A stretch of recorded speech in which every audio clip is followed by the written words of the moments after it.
Guys, today's tutorial I will show you how to fix sound problem on 1010 app.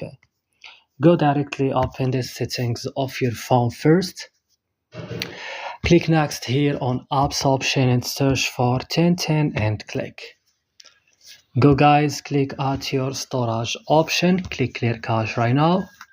And after this back, click at force, stop and click OK.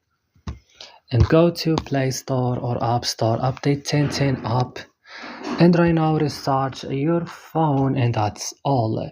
Don't forget to like and subscribe in this channel, and bye.